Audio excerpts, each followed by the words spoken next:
Actually, the whole sewer, the whole force main is going to be put in using directional drilling. So they'll Okay. only have, there will only be holes Spots. at the individual pits about every 600 feet apart. And they actually, with the directional drilling, the technology is such that they can steer that Right. around, and we'll actually be going out around the bridge, supports for Yeah, that I'm project. And real familiar with directional drilling. yeah, we're actually gonna be going around those bridge supports, we will actually, as part of this project, we're putting in 2 separate lines, and there'll be a casing is what the directional drill, and then they'll push the line through. How large- But we'll put the 2 lines through so that if we ever have a problem with one of them, we can flip right to the other one with that. How large a diameter can they do with that directional drilling? The casing pipe that's gonna be put in is 10-inch. And I think in talking to the directional drillers, when we were first doing this, I believe one of them told me they can do up to a 24-inch pipe. The issue comes with whether is the size of the pipe and whether they can get it manufactured to be able to have the fused joints rather than, Yeah, 'cause they have to pull it back through. Correct. So, we're going up this, we'll be doing the casing pipe will be 10-inch going around that. I'm gonna wanna stay tuned and watch that.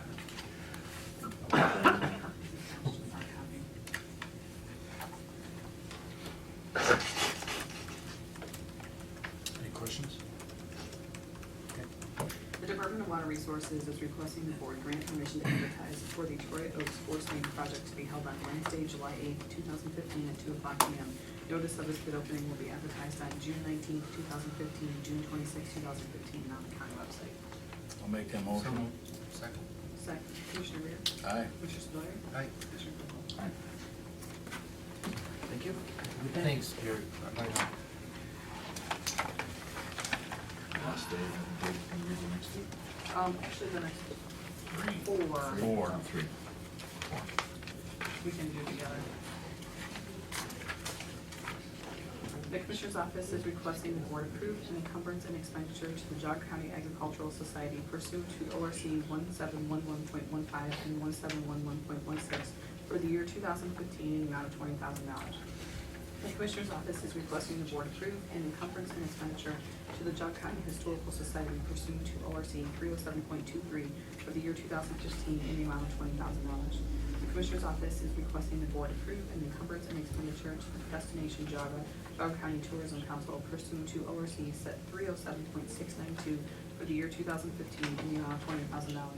The Commissioner's Office is requesting the board approve an encumbrance and expenditure to the Lake Geauga Recovery Center to fund an assistant for the jail treatment program at the Geauga County Safety Center for the year 2015 in the amount of $27,472. Make those motions. Second. Commissioner Rea? Aye. Commissioner Spudler? Aye. Commissioner Clickwell? Aye.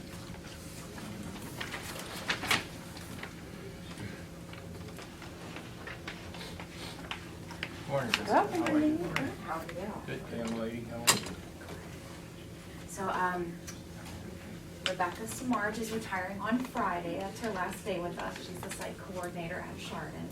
So, we wanted to give her a resolution. Upon her retirement, she's been with the agency 15 years. She's been quite an asset to the agency and has done wonderful things for the seniors as far as programming and has been a great team player. The Commissioner's Office is requesting the board approve and execute resolution number 15-078 honoring Rebecca Samarge for her 15 years of service and dedication to Geauga County and its seniors. So moved. Second. Commissioner Rea? Aye. Commissioner Spudler? Aye. Commissioner Clickwell? Oftentimes we have these come through and we rapidly move through the recognition and so forth, but these are pretty significant things. Somebody who's been a good employee for 15 years and so forth, it really is a significant event, and Rebecca's a good person, so we can pass on our congratulations. We've been fortunate with employees who have been here for quite some time, 18 years, 15 years, and coming up on 34 years. So there's a lot of longevity at the Department of Education. Yeah. Thank you very much. Yep, thank you. Have a good night. Some kind of pun, is it? That I was there's just gonna say. a lot of longevity at the Department of Aging. All right. Is that like an oxymoron? Who's the moron? Mr. Oxy.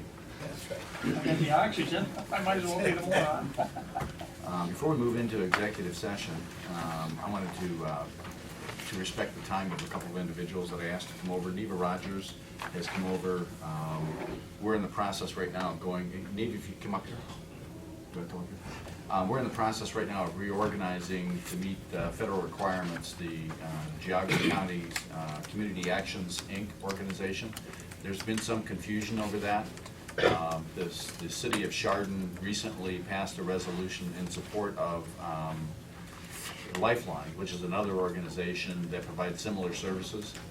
The confusion was that the Community Action Inc. organization was going to be dissolving. That's not true, and so publicly will state that right now. We're in process right now of coming into compliance with the current federal and state rules in that regard. So I asked Diva to come and speak to that. She's currently the chair of Geauga Community Action Inc. So Diva, if you would.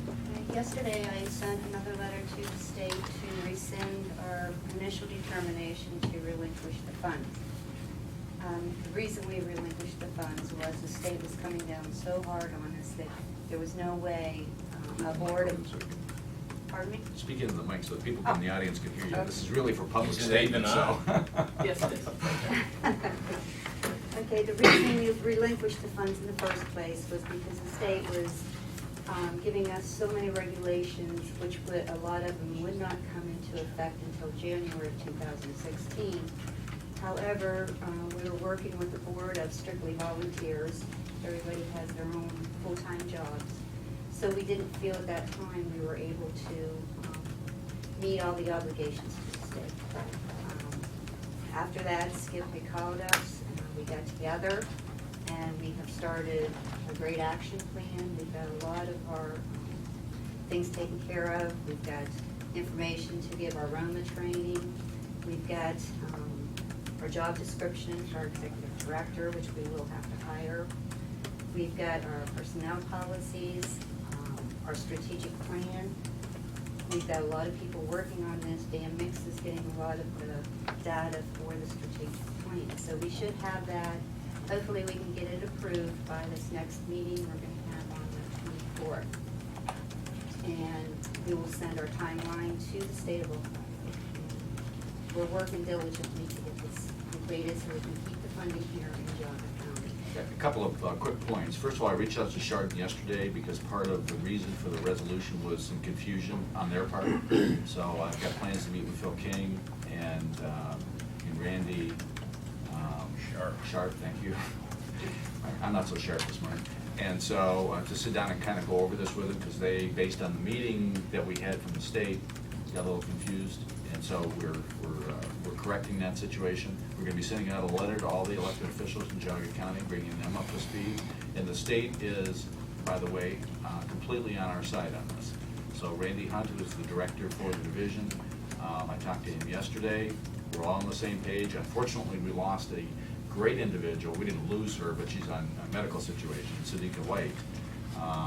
And we were having a very good experience working with her because she was very helpful.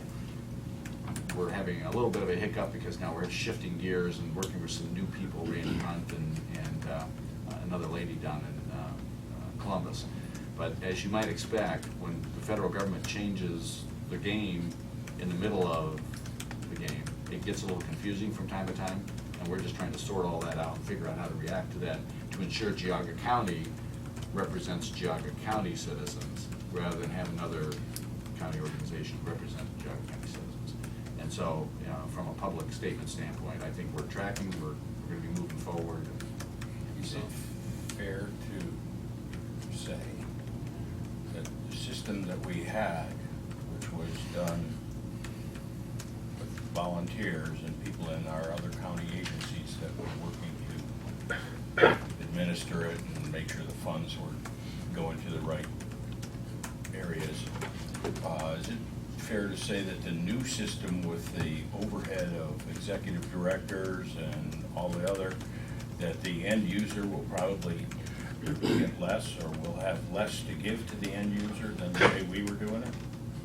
The thing is, it's state mandated. I understand that it's the rules. I'm just saying the rules are not necessarily conducive to getting the most resources to the most needy. Is that fair, is that a fair, I mean, That that's is- the way, That is. okay, that's the way now, I know the rules are the rules, and we have to play by them, but it just looks like we got lost somewhere along the way. Not we, Geauga County, but we, the state, the feds, got lost somewhere along the way where the money's supposed to go and do the most, have the most impact and do the most good. Now we're gonna pay someone who already has a job or whatever to be an executive director an unknown amount of money. Because, That is our thought. We are looking around possibly to have somebody just work it part-time. You know, we could run it through the board as we do now, but we would still have that director that the state wants. Now, we could pay a director $1. I mean, there's no stipulation on what the salary is, and so we can still operate theoretically similar to a volunteer board. And by the way, my whole involvement here is a facilitator. The county has no involvement with this organization. It's a nonprofit, private organization. I'm assisting as a commissioner because of, we've got a vested interest in that. But a quick comment on anybody that wants to help. The federal government says the rules are that we are allowed as a public entity, we could actually take this over. The state intervened and said, no, it has to be a private organization. So if you want to reach out to Sarah and John and say, look, sometimes these things, because of the dollar amounts involved and so on and so forth, are better handled under a government umbrella. And so they had to loosen the rules up down there in the Department of Development. That would probably be helpful. So, with that said, thank you, Neva. I appreciate it. Thank you very much. thank you for coming. If there's any questions, you can direct me to Neva.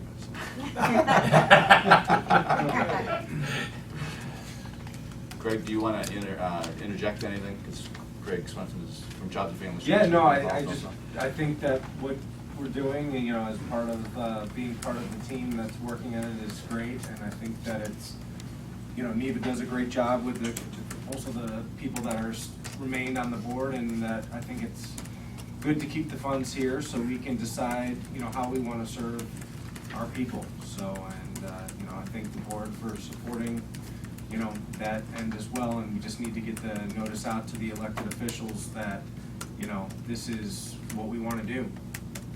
So. Good. Before we move into executive session, are there any questions? Go ahead. Yeah, I'd like to address the commissioners, and Blake, I got a question for you. You put me on the board, Geauga Mental Health, and I've been here 2-3 times. I don't know if you're aware, but now the Geauga Board of Mental Health wants to give Jim Adams a raise again. They want to give him a 5-year contract and not review for 2.5 years. And if the board wants to opt out of this contract, Jim's got to be notified a 12-month severance plus whatever vacation sick pay he has. And I don't know what vacation pay because it's not in here. Also, they're paying for an additional retirement plan. He's retired, so they're paying an additional PERS program. It's your budget. You guys want me on it. I'm telling you what's going on. They're going to pass and give him a raise in a 5-year contract. And plus he gets, like I said, an additional PERS. He's already retired and rehired. He's going to get over a 10% raise. The county is going to have to pay for that additional PERS. This is taxpayers' money. I'm getting no support. You guys got to, it's your budget. Somebody's got to step up and come up to these meetings and start supporting, because I'll tell you what, this board right now, the way it's going to, in my opinion, is corrupt. They are just, whatever Jim wants, he's getting. There's going to be 2 no's on this contract, and this is going to be passed. We haven't even had a chance to review the entire contract, and it's on the agenda to pass tomorrow night. We haven't even got to look at it yesterday, first time. Don't even know what his current contract is, because I can't get a copy of that. This is the kind of things that are going on. Remember we had the issue with the survey for schools? Well, they passed consent, even though the county and people, they slid it through anyhow. 2 no votes. Right after we requested that they still pass that, to just keep it as it is after all the. They kept it as it is, even without changing. This is what's going on. I mean, this was a big reason, and Blake, you and I have discussed this, why you put me on. Well, they're giving him his raise again. Well, thank you, because I didn't know that. Right, that's why I'm here to let you know. If you don't know what's going on there, and you're on the board, it makes it difficult for us to know. I can tell you, and I've been here, as you know, 2, 3, maybe 4 times. It's not getting any better. It's frankly not getting any better, and I guess I'm asking for help, support. I don't know what you can do, but I'm letting you know, this is what's going on, letting the public know that. Well, I plan on being at the meeting tomorrow night. I've got a very big concern. Jeff called me yesterday about this, and given the fact that I'm concerned that maybe a process wasn't followed. We gotta look at the process followed to go through this whole contracting process.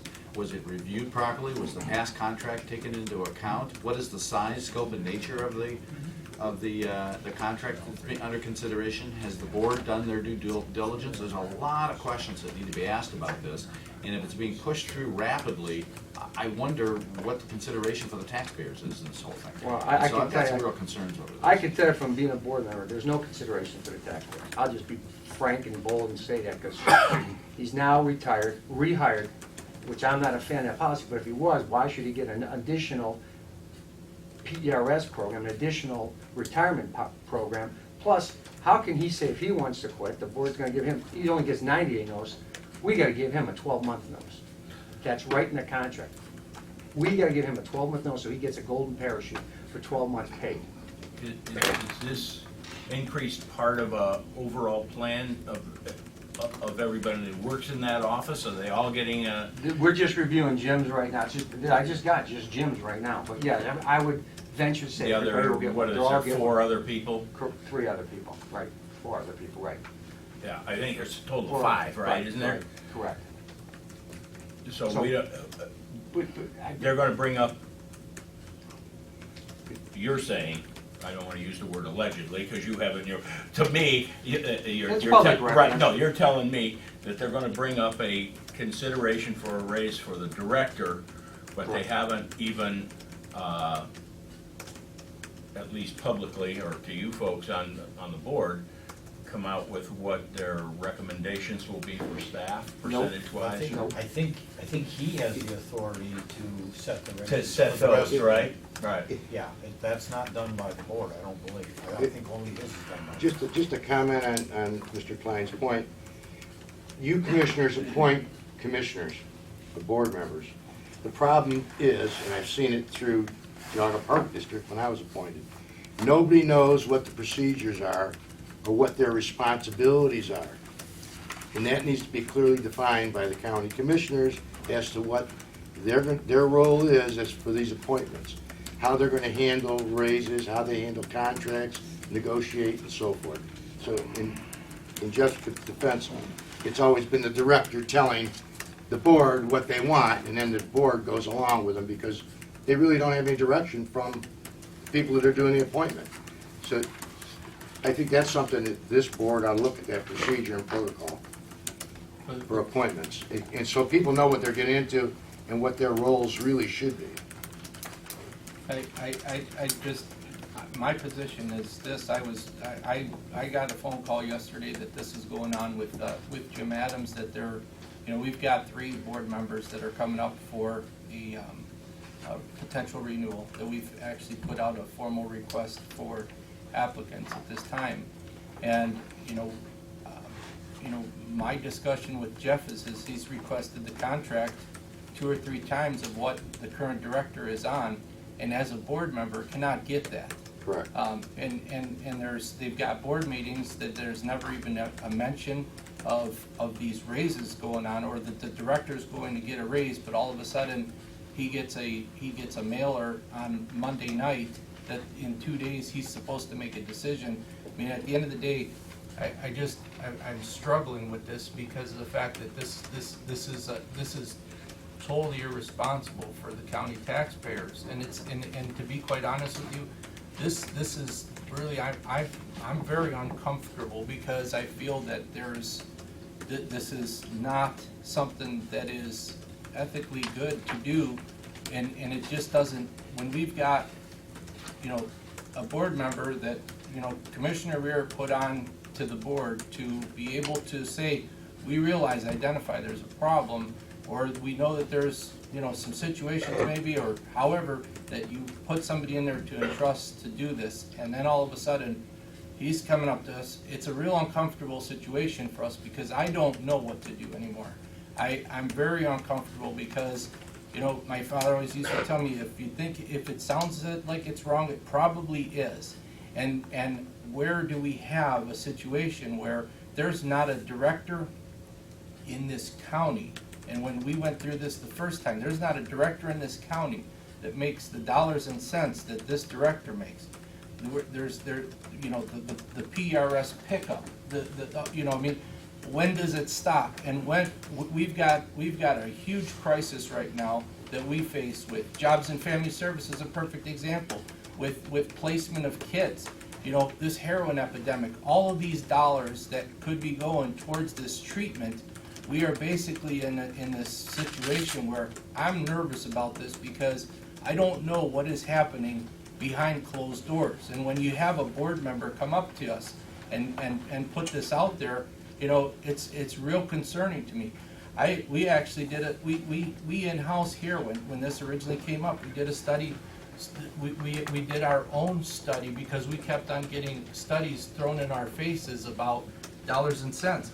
I mean, we called every county, all 88 counties in Ohio, to get what their Board of Mental Health was making, their director, how many people, what their per capita cost. And I struggle with this because at the end of the day, you know, you look at this based on population. Cuyahoga is the highest populated county in the state of Ohio with 1,280,000. Geauga has 93,389, but yet the executive salary on that puts our director is directly under. If you look at Cuyahoga, Lake County, Trumbull County, Portage, Columbiana, Ashtabula, Geauga, we are the smallest percentage of population. We have 93,000. The next one is Ashtabula above us with 101. But out of all 7 of those counties, we are the lowest population county. But Jim Adams is the second highest paid next to Cuyahoga, which is the first largest county in the state of Ohio. And Jim ranks number 2. If you look at the whole position of the cost of per capita for what mental health gets, Cuyahoga gets 0.12, Trumbull 0.43, Lake 0.45, Portage 0.53, Ashtabula 0.76, Columbiana 0.79, Geauga 1.20 per capita. And you look at the number of employees, Cuyahoga, the direct supervision of Cuyahoga has 43. Lake County has 9. Trumbull has 9. We are 1, 2, 3, 4. We are the 6th smallest number, just above Portage County, which they have 3.6. And I sit here and I look at this, and it's just at the end of the day, we were elected to be able to make the decisions to put responsible board members on, to be responsible and fiscally sound, to oversee the dollars of the taxpayers. And I understand that the mental health has their own levy of dollars, but at the end of the day, the commissioners still had to approve for that levy to go onto the ballot and understood that with the belief that there would be responsible spending of those dollars. And when I sit here and I look at a county like Lake County that has 230,041 people, and the director there is making 104,000, and our director is making 111, they've got more than double the population, more than double the staff, more than double the problems, but yet where do we finally balance this out? And I guess this may sound long-winded, Jeff, is I don't know what the answer is, but it scares the living daylights out of me because of the fact that if tomorrow night a decision is made, we basically put the taxpayers of this county in a position that regardless of if there is a board that finally can take action to do the right thing, to be able to reinstill some level of integrity in that department, and something were to happen, that we are on the hook for hundreds of thousands of dollars after the fact because of a decision that could be made in the matter of a second tomorrow night. And I don't know what the answer is. And I'm asking my fellow commissioners, I'm asking for help in this, because I don't know where this goes, but I can tell you that it's not right. And it's, and no taxpayer that should reap this kind of irresponsible action, and it's wrong. It's wrong. Right, and I'm in support of the ideas that Ralph has just thrown out there. When you have a board who would give a raise without due consideration, without due diligence, without transparency, that's the concern. When you come to this board, there's transparency. We're gonna show you everything, the good, bad, and the ugly. Sometimes we don't like it, sometimes we debate and we argue a little bit, but at least we're transparent. When you go through a process that's not transparent, that is obviously not transparent, and then after the fact, now, you know, the dust will settle and people will forget. The mental health board may come back and say, well, we need more money for levy-wise because we can't afford, you know, our costs are going up and da-da-da-da-da. And some of that is because we've now given a raise.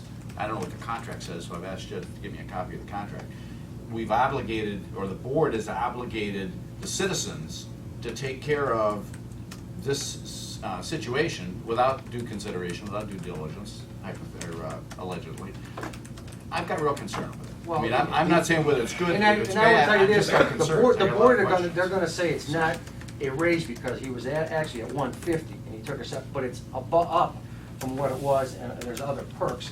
So it is a raise from last year, but it's not from what it was because he took the cut. Well, what else That's is in an the contract? interesting 'Cause comment. you had pointed out a whole bunch of stuff in that contract. It has nothing to do with the direct dollars. There's Right. indirect dollars. Correct. There's a car. Right, Does this there's individual a need life car? insurance policy, there's a $4 million limited liability policy that we're paying. I need to have clarification on this because it's very upsetting. Now, when this, we'll disregard the survey because that came between the two of these. The original red flag was waved a year or more ago when some rather large raises were given out to the staff and to the director. And I met with the director, the board chairperson, David was in there, and Heidi Delaney was in there.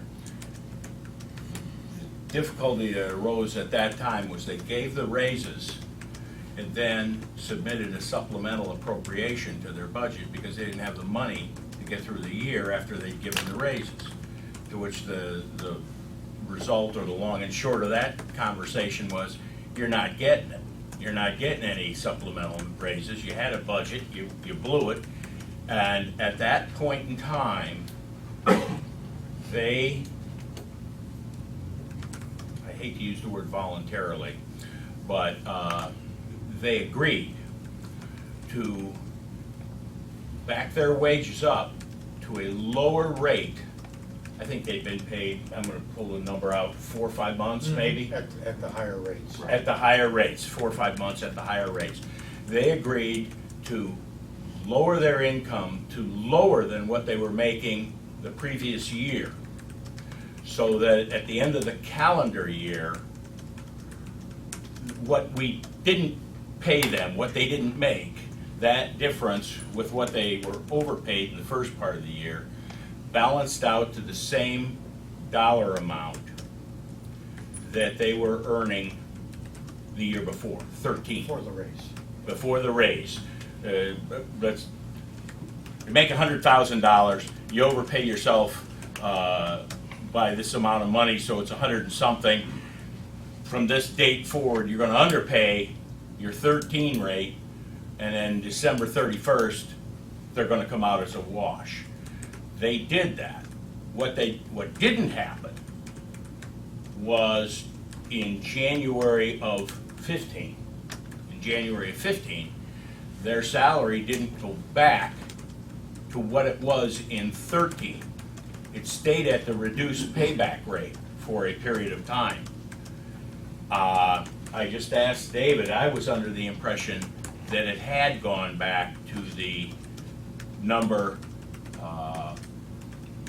that they started with before all this. Before the raise in the Yeah, middle before last all this year. nonsense. They were going to be whole again after the first of the year, and they made the department and county whole the argument being that I heard other people say, well, is if you rob a bank and you get caught and return the money, you're still going to go to jail and there's no penalty for these people. I said, well, the difference is it's illegal to rob a bank. It is not illegal to make stupid decisions. It happens all the time.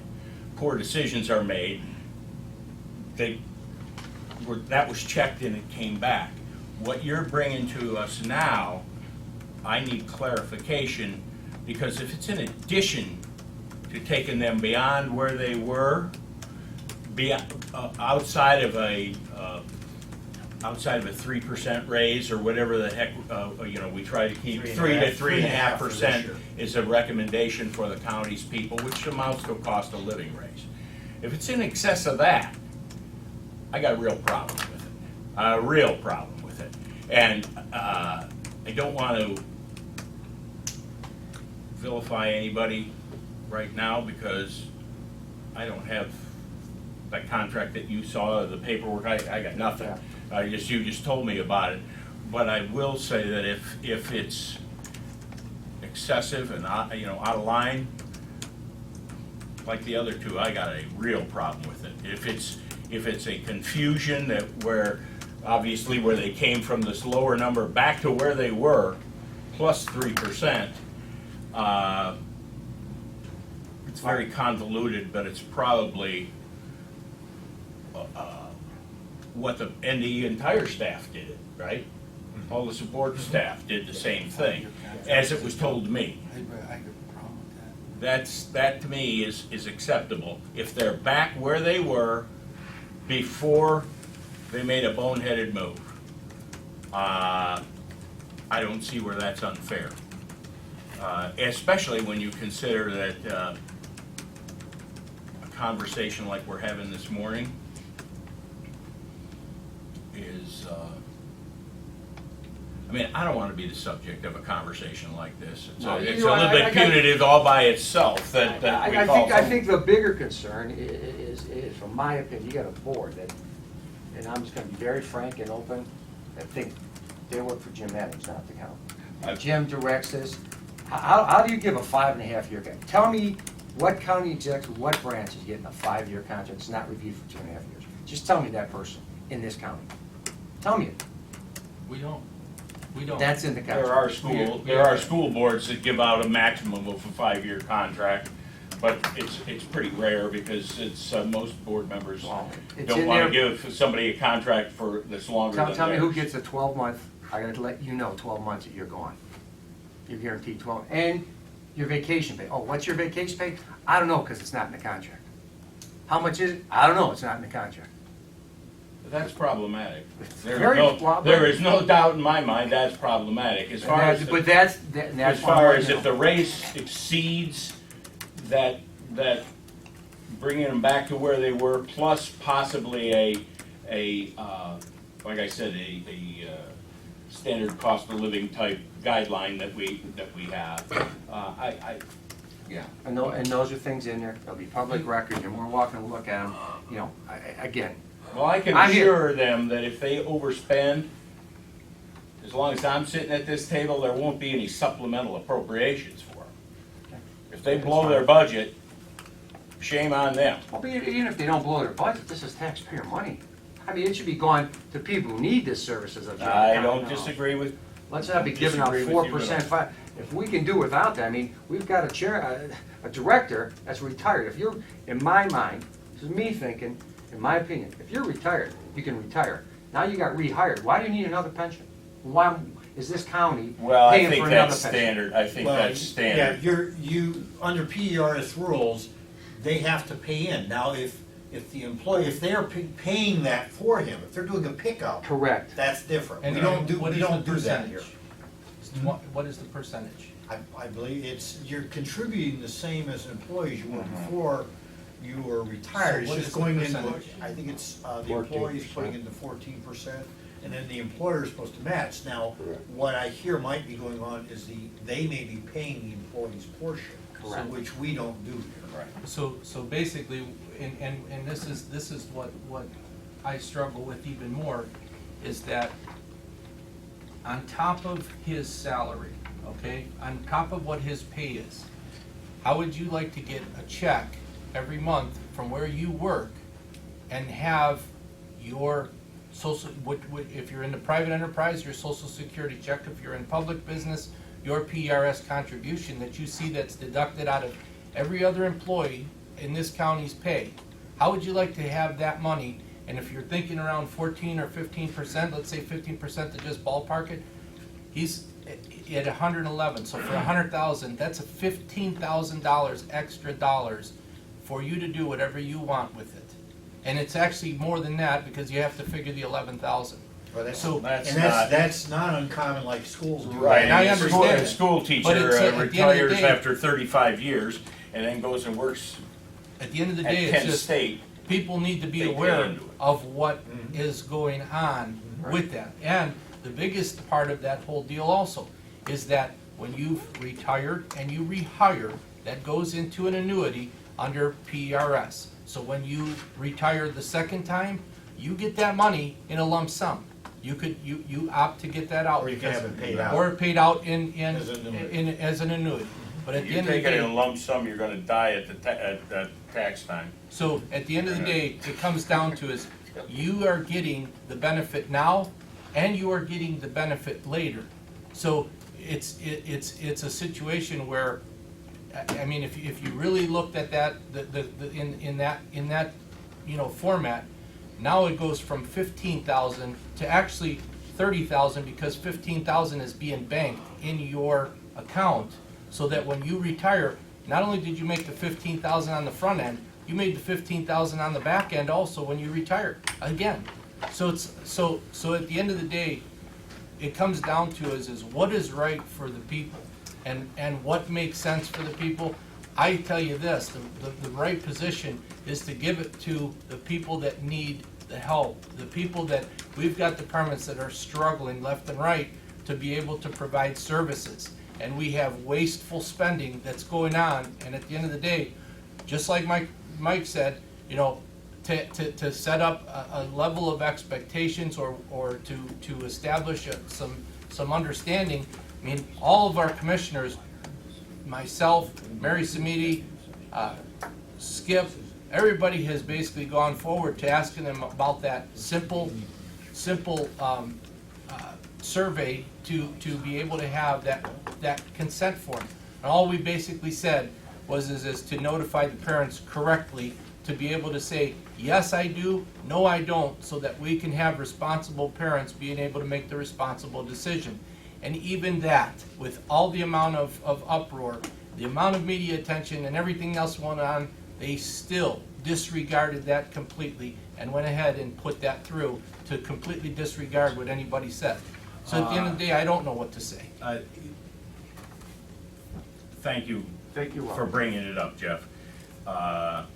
We do have need for an executive session, which we could probably stall a little longer, but we also have someone sitting in the back of the room that we've started to pay, and we need to meet with him also, that's right. we need to wrap this up reasonably. So go ahead, Mike, if you have it. Two questions. Blake, we had an OACA meeting Friday, Yes. and I've told you walked out of the meeting. Does that mean you're gonna support, our efforts to work with our legislators to get us out of NOACA? Because that's gotta be done legislatively. Would you help us with Dave Joyce and John Eklund and I've Sarah talked to Leftrett? them already about that. I'm just not as vocal as the other. Well, I understand it, yourself. but I mean, it's been my experience that I can get a lot more done without, trying to get it all blown up. What I walked out of the NOACA meeting was because they took a vote against their bylaws to enforce their bylaws. So it was like, we're gonna do the right thing here, but we'll do it the wrong way. And they reduced the membership of Geauga County and I believe Medina, although I understand there is some discussion whether Medina is gonna lose a person or Lorraine. And then all the agenda items were yet to be voted on. So if they reduced Geauga's membership from 3 members or to 2 members, And I sit there, do I vote? Because every vote I would take, if all three people voted, would be called into question as to the legitimacy of it, because someone who's no longer seated there. So I chose at that time to say, well, if you want 2 people, you got 2 people, and I went home and mowed my lawn. As far as the fact that Nowaka is,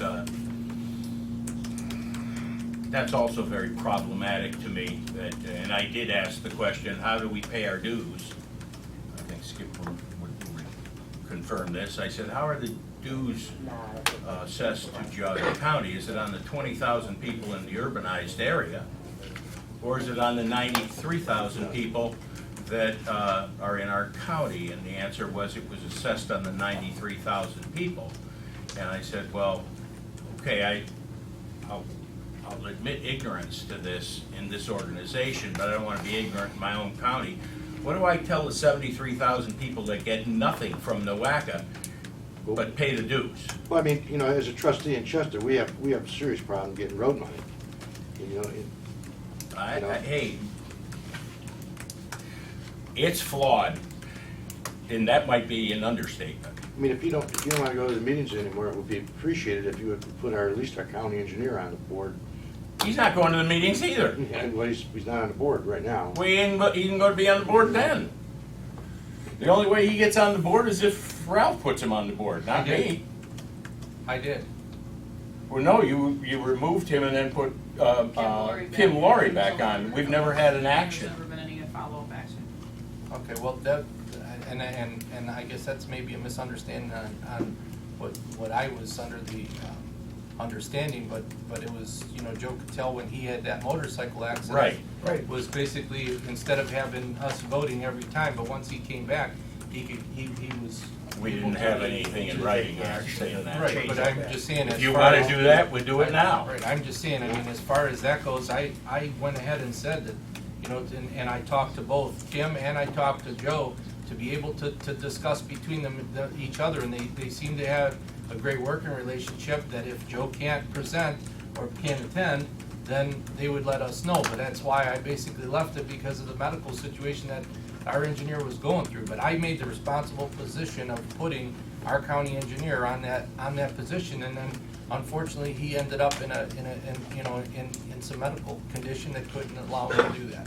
Yeah, I asked him as late as last week if he had talked to you about being Right, put back on, and he said, no, I'm not on it.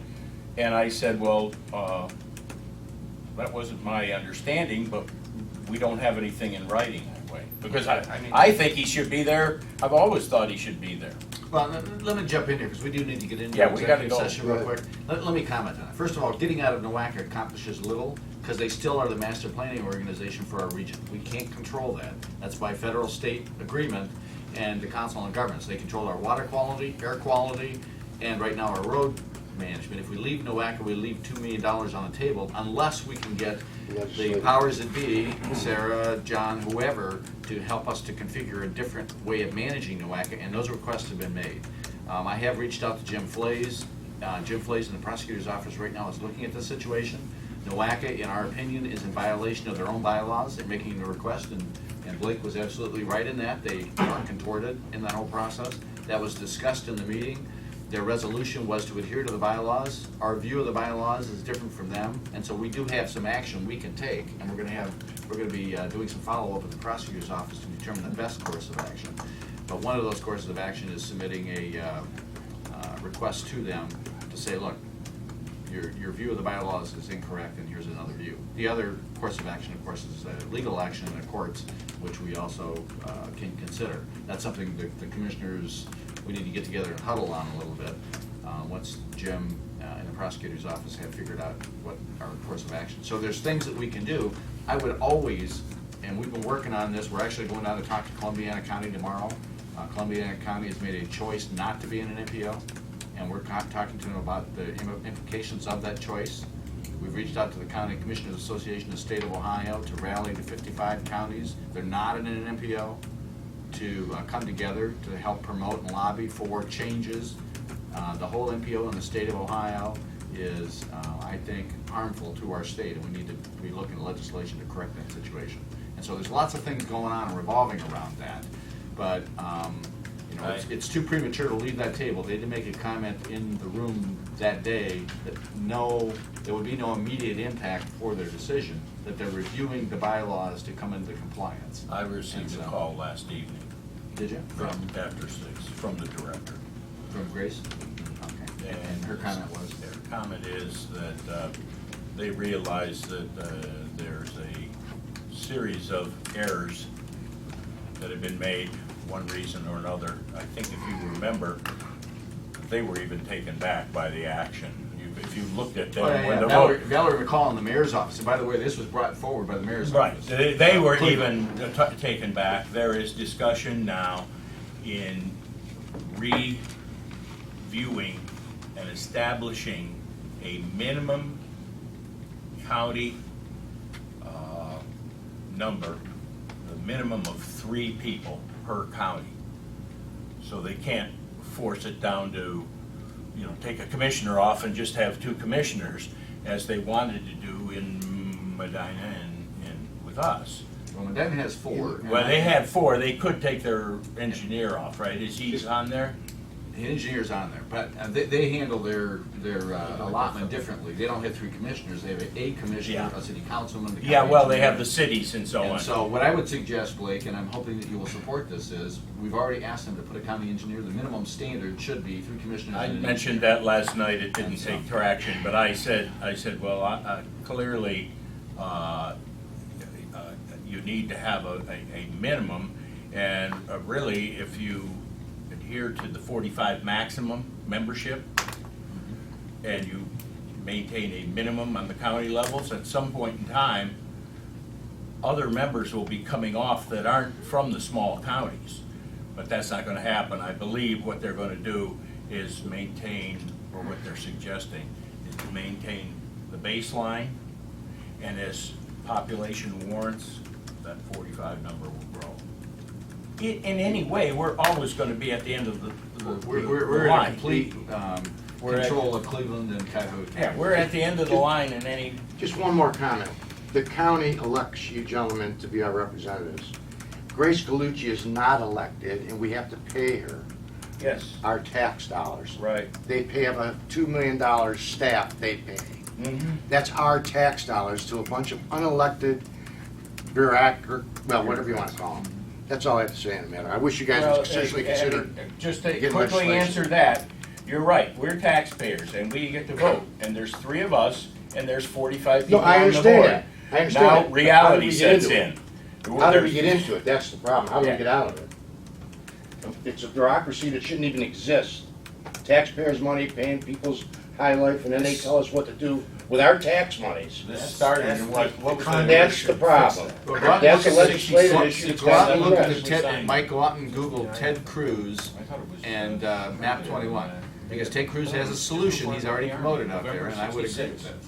Yeah, Michael, this Yes. was originally laid out, in the original documents surfacing here, Burns, Parsons, and I can't remember the 3rd commissioner that signed it at the time.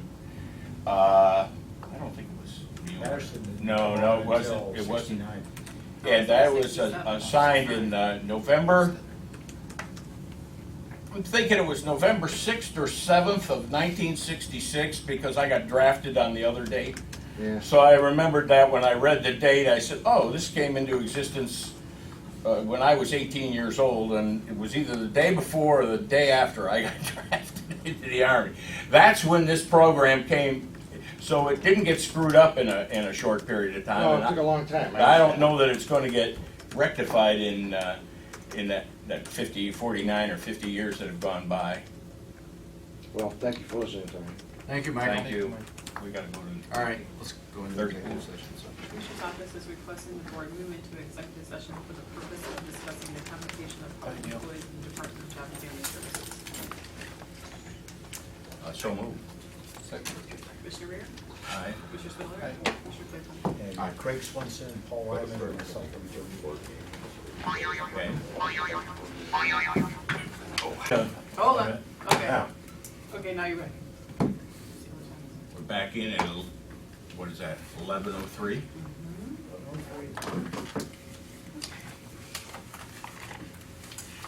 The Commissioner's Office, at the recommendation of the Executive Director, is requesting the Board approve the amended classification schedule Appendix A and salary schedule Appendix B to update classifications and related designations of pay grades and job titles to be effective June 21st, 2015. The Department of Job and Family Services. I'll make that motion. Second. Commissioner Rea? Aye. Commissioner Spudler? Aye. Commissioner Claypool? Aye. Commissioner's Office is requesting the Board approve the recommendation of the Executive Director of Job and Family Services to grant increases in the compensation of employees as specified in the 2015-2016 JFS Employee Hourly Compensation Schedule to be effective June 21st, 2015, first day of number 14 pay period. I'll make that motion. Second. Commissioner Rea? Aye. Commissioner Spudler? Aye. Commissioner Claypool? Aye. Commissioner's Office is requesting the Board approve the adjustment in compensation for Craig Swenson, Executive Director of the Department of Job and Family Services, to grade 22, step 2 on the Job and Family Services salary schedule, hourly rate, at an hourly rate of $37.71 per hour to be effective the first pay of the 14th pay period of 2015, June 21st, 2015. I'll make that motion. Second. Commissioner Rea? Aye. Commissioner Spudler? Aye. Commissioner Claypool? Aye. Are you That going was to easy. do anything? Yes, Number David, 17. on item number 17, the probate court decided not to have anybody come and answer questions, whatever the case is, and so we got a grant that's up for approval, and if there's any questions, discussion about it, I'll throw it on the table, and we can say yes, no, whatever. The primary Apparently- grant amount is the same as prior years. There was a variable piece that we're not eligible for based on number of placements, state institution, I guess. I mean, I would love to have somebody from probate court here to talk about this a little bit, we have some questions on it. Unfortunately, they've chosen not to show up, which is unfortunate. But it is the same grant that they received, it's not a new grant, right? Right. And so, I'll leave it at that. Any discussion, questions? The probate juvenile court is requesting the Board approve and authorize the President of the Board to execute the Ohio Department of Youth Services Juvenile Court Grant Agreement and Funding Application for the period July 1st, 2015 through June 30th, 2017 for fiscal year 2016 in the amount of $139,537. I'll make the motion. Second. Commissioner Rea? Aye. Commissioner Spudler? Aye. Commissioner Claypool? You can say no. Well, you guys already voted yes, so that's a waste of time. I was waiting to see how you were gonna vote, Blake, and I was gonna go with you. You always bring so much fun. On the subject of the law library, I don't know if you've been brought up to speed on this or not. I had a conversation late last week with Judge Burton Fury. They were good with if the commissioners engage an architect, and Dave and I met with an architect yesterday, per the proper process, we follow the proper procedure process. If we engage the architect, and the architect takes into account the court's requirements, because their concern was the law library was gonna drive the requirements, then if the architect can come up with a plan that accommodates both parties, they're okay with that. And they confirmed that. I had Linda Bird-Henny in the meeting with me, all was very cordial, so on and so forth, and so it all worked out well. So I'm gonna Is suggest. this the same architect that It is the the same- law library Yes. had, I mean, Yeah. it's the architect that we've all arrived at through different channels, Well, right? there was a Bowen, process, is it there was a Bowen pro, or- no, this is Uh, LB Architects. Yeah, okay. There was a yeah, process last year to solicit statements of Yeah. interest from architects Mhm. for this project. There was a mandatory walkthrough, two Right. firms came, Mhm. but only LB Architects responded. So, no, the Law Library Resources Board knew this, so they engaged them to do some preliminary work, but at this point, there's a project moving forward, and Yeah, and we're it's- gonna get documentation from the architect for this board to consider engaging. We've actually got an agreement, we talked about a cost of like $3,000 or $4,000, $3,000 I think it was, for them to do their whatever upfront design work and so forth. And so the next step would be for us to agree to that, to get the agreement in place, and they'll go meet with the judges and others the judges deem appropriate, we can be a part of that. We'll come up with a plan and see where that all goes. But I confirmed twice with them that, you know, if the plan involved the law library keeping some footprint in that basement, they would be okay with that, and they said yes. So it looks to them, and I did update Jim Orndorff, who they're meeting today at noon. Or Jeff, I'm sorry. And so I think that's proceeding in a positive direction, and so we'll see where that goes. And if you're in a, you know, we'll have the agreements on the table so we all get a chance to discuss it, ask questions, whatever. So with that, I think we're just meeting. Information, We can yeah, adjourn. it's We an can adjourn. informational. We can adjourn I this move meeting. to adjourn, or he does, or whatever, we're adjourned. Okay. Thank you, Joe. Thank you.